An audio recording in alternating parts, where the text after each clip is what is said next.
ডাকছে কেন বলতো? ওইদিকে বাড়িতে আদ্রিতা আর চিত্রা আশ্চর্য হয়ে গেল যে নীল হঠাৎ কোথায় উধাও হয়ে গেল।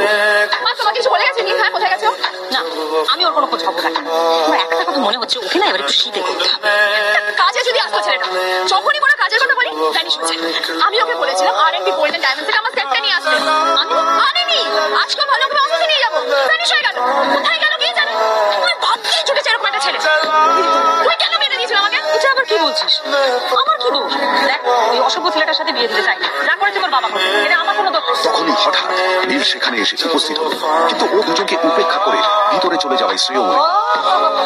এই যে নাটসায় ফেললেন রাত থাকতে করে, এদিকে এসো। তোমার ফাঁকিবাজির আলোচনাই এখানে চলছে। প্লিজ থাক, মা থাক, ভাল লাগছে না। এমনিতেই অফিসের জন্য আমার লেট হয়ে যাচ্ছে, আর পিছনে আমার ওয়েটও করছে। পিছনের নাম শুনে নীলের মুখটা ফ্যাকাশে হয়ে গেল। আদ্রিতা নীলকে উপেক্ষা করেই বলল, আর এই ছেলেটা, এই ছেলেটার মতো একটাও ফাঁকিবাজ না তুমি পাবে না। তুমি কেন দাঁড়িয়ে আছো? এই যে শোনো শোনো শোনো শোনো, দাঁড়িয়ে আছো কেন? তোমাকে আমি বলেছিলাম R&B গোল্ড ডায়মন্ড তোমার সেটটা তুলে তুলেছো, তোলোনি তো। এইটা চাই না আমার। তুমি আমার সাথে অফিসে যাবে, ফেরার পথে তুমি সেটটা নিয়ে আসবে। তোমার জন্য সবসময় লেট হবে, তোমার জন্য। চক্কা লাগে। আর দেখা নিয়ে ওর পেছন পেছন কোথায় যাচ্ছ? যাবি ওখানে রেখে এসো। নীল চিত্রার সাথে মাঝে মাঝে ঝগড়া করলে তার স্ত্রী আদ্রিতার সাথে ও কখনো ঝগড়া করত না।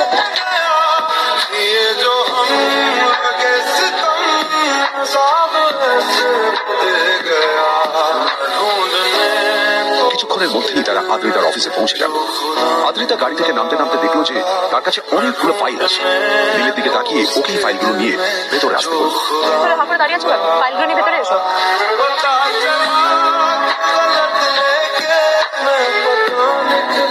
আদ্রিতা যখন ওর কেবিনে পৌঁছলো তখন দেখলো সেখানে আগে থেকেই ওর বন্ধু এবং বিজনেস পার্টনার বিজন বসে ওর জন্য অপেক্ষা করছে।